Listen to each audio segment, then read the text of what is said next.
Falcons Nation, what up? It's your boy, Jazzy Jeff. Real talk, no gimmicks.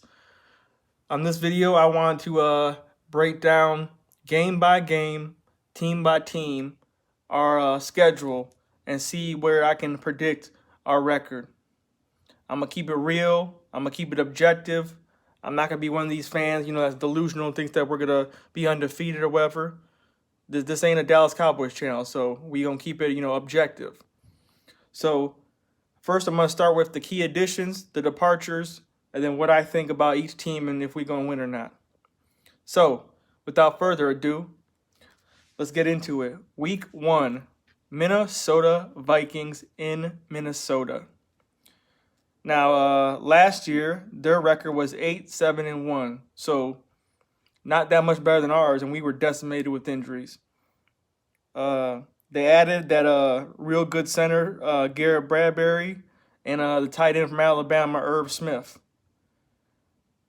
They lost a lot, though. They lost Latavius Murray, Sheldon Richardson, safety Andrew Sendejo, Marcus Sherrills, George Iloka, who's a depth safety, and I still don't believe in Kirk Cousins. I still don't think Kirk Cousins is a solid franchise game-winning quarterback. And I think our team is definitely going to pull off the win in Minnesota. That would bring us to 1-0. Week 2, those Philadelphia Eagles. Now I'm gonna be real with y'all. The Eagles have our number. I mean, let's just keep it real. They have our number. We can't beat them. They usually bully us around. I'm glad we drafted offensive linemen to help that, but I don't know. They pretty stacked. Let's go through it. Last year they were 9-7. They added that running back Miles Sanders. They signed Jordan Howard from the trade, Deshaun Jackson, Malik Jackson, and they brought back Vinny Curry. They did lose Nick Foles, but Carson Wentz is obviously back. Golden Tate left. Jay Ajayi, thank God he's gone. He used to kill us, but Howard's still good. They lost Jordan Hicks and Darby. I would say that maybe we're going to get him back for revenge, but as Ric Flair said, to be the man, you have to beat the man. And we haven't shown that we're capable of beating the Eagles. Their line is still stacked and probably even better now. And I don't know if our rookies can handle those monsters in the middle, especially with Fletcher Cox as well. So until we beat them, I got to see with my own eyes. I'm actually going to have us losing this game to the Eagles at home. So we're going to drop to 1-1. Moving on, week 3. We are going to go to Indianapolis to face the Colts. They were 10-6 last year. Then they got their ass pounded by the Chiefs in the playoffs. They did draft that super fast wide receiver, Parrish Campbell out of Ohio State. They added Spencer Ware, Devin Funchess from the Panthers, and Justin Houston, who's a little old in the tooth, but he's still pretty good. They didn't lose pretty much anybody. They only lost Matt Slauson, offensive lineman. Now, I know on paper it looks like the Colts are a really good and solid team, better than us, but for some reason I see us actually beating the Colts. The indoor game, I don't see them stopping our offense. Week 4. Sorry, we're 2-1 now. Week 4, Tennessee Titans at home. The Titans were 9-7 last year. They did have that woman beater Jeffrey Simmons, A.J. Brown. They signed Adam Humphries, Roger Saffold, who I wish we got, and of course Cameron Wake's still solid. They did lose a bunch of defense, Brian Orakpo, Derek Morgan, and a couple others. I feel like this game we're just going to beat the shit out of the Titans because I got no faith in Marcus Mariota. I don't think he's a franchise quarterback. So that brings us to 3-1. Then we go to Houston to face the Houston Texans. It's a battle of two great wide receivers right here, Julio Jones and DeAndre Hopkins. This is going to be a show right here. They were 11-5 last year. They only added like Matt Khalil. They lost a lot though. They lost Alfred Blue, Demaryius Thomas, Tyrann Mathieu, Kareem Jackson, and a few others. Now, on paper, it sounds like, we should beat them because they did lose a lot. They didn't really improve that much. But I have this one as a trap game, and I have us losing to the Texans, actually. So that would drop us to 3-2. Moving on to the Arizona Cardinals. Y'all know how bad they were. They had the first pick in the draft. They were 3-13.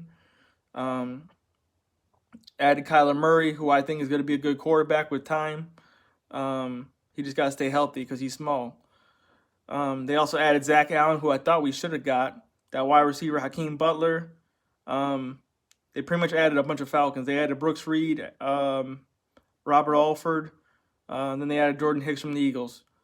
They lost Jermaine Gresham and guard Mike Upati. I think over time they will be a good team, but as of right now, we should have no problem beating the Arizona Cardinals, and we will fluster that rookie Kyler Murray. That moves us to 4-2. Now at this point, we riding high, feeling good about ourselves, and then we got the LA Rams at home, and this is where I think we drop. The LA Rams last year were 3-13. Obviously, they went to the Super Bowl and lost versus the Patriots. They drafted Taylor Rapp, safety from Stanford. He's pretty damn good. That great running back from Memphis, Darrell Henderson, he's also really good, which is going to help Ty Gurley because he got arthritis in the knee, so I don't think he's going to be toting the rock anymore like he used to. They got Big Greg Gaines, defensive tackle. They added Clay Matthews and Eric Weddle from the Ravens. They did lose Ndamukong Suh, Mark Barron, LaMarcus Joyner, C.J. Anderson. But I feel like at this point, 4-2, we're going to take them a little too lightly, and we're going to end up losing at home to the Los Angeles Rams, which drops us to 4-3. Next game, we have Seattle Seahawks. They were 10-6 last year. They did lose Doug Baldwin and Frank Clark, but they did add that big boy DK Metcalf, and they also signed Ziggy Ansah. Now, for some reason, the Seahawks are another team that plays us real tough, and we have trouble stopping teams that just run balls down people's throats.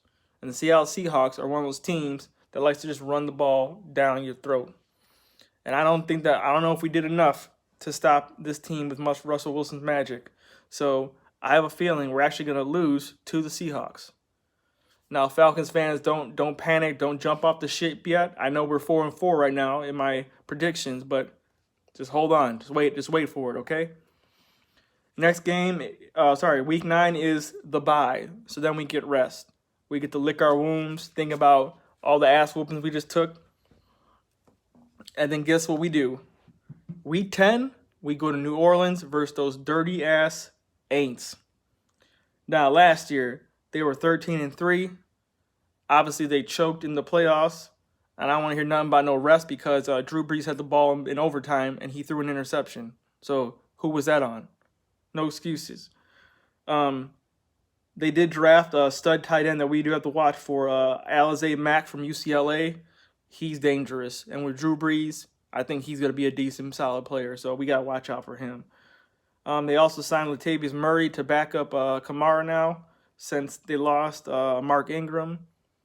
Mark Ingram's way better than Latavius Murray, so I think that's a drop-off. They did lose Benjamin Watson, but they did add Jared Cook, so that's an upgrade for them. Who else? They also added Marcus Sherrills from the Vikings. He's a solid corner. I actually have us, after the bye, coming out, gun smoking, and beating the Saints on the road and stealing one. That brings us to 5-4. Next, we go to Carolina versus the Carolina Panthers. They were 7-9 last year. Obviously, Cam Newton got hurt like he usually does. He's actually fixed his motion now. I don't know if you've seen it. You can go check it online. He has a tighter, compact, more throwing motion now. He used to throw like more wide open. Now it's more closer to his chest. They say it looks improved, but I don't know. We got to see. They drafted Brian Burns, defensive end. He's pretty damn good. They also got Chris Hogan from the Patriots, a little slot guy, gadget guy, also deep threat. They got Gerald McCoy from the Buccaneers, still pretty solid. Bruce Irvin from our team, so, screw him now. They did lose Devin Funchess, big tall receiver. Thomas Davis was obviously the leader of their team, but he had too many injuries and he was getting old. And Matt Khalil, he's an average offensive lineman, not a big deal. They did also draft Will Greer, which is interesting because does that mean that Cam Newton's days are numbered? Does that mean that they're trying to replace him? I don't know. We'll find out. Maybe, who knows if Cam Newton by week 11, if he's even still standing. He might even be replaced. He might be injured. Who knows? Anyways, I got us beating the Panthers on the road. I still don't think they can stop us. In my opinion, they still just have Christian McCaffrey. Once you stop him, you can stop the Panthers. Next, we have Tampa Bay Buccaneers at home. They were 5-11. They drafted Devin White, who I actually think is one of the best players in the entire draft. They got a great player right there. He reminds me of Deion Jones. He's like Deion Jones' clone. So that's a good look for them. They also signed Big and Ndamukong Suh. You know, the big cheater likes to step on people's heads. You know, he's still a good player, but he does take plays off, and sometimes he's just a dirty player. So I don't respect his game. They did lose though Deshaun Jackson. They lost Adam Humphries, who actually Adam Humphries used to dominate the Falcons. I don't know if you've ever seen it. Even though we sweep the Buccaneers, Adam Humphries always puts in work against us, and he's hard to stop. So we gotta watch out for him on another team. But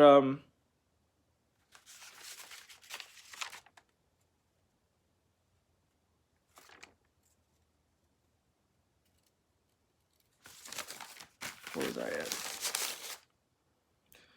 They also lost Gerald McCoy, Quan Alexander, and Brent Grimes.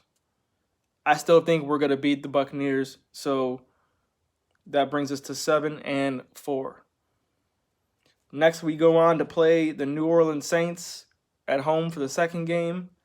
I think the Saints come back with a vengeance and beat us at home. So we're going to split with the Saints. That brings us to 7-5.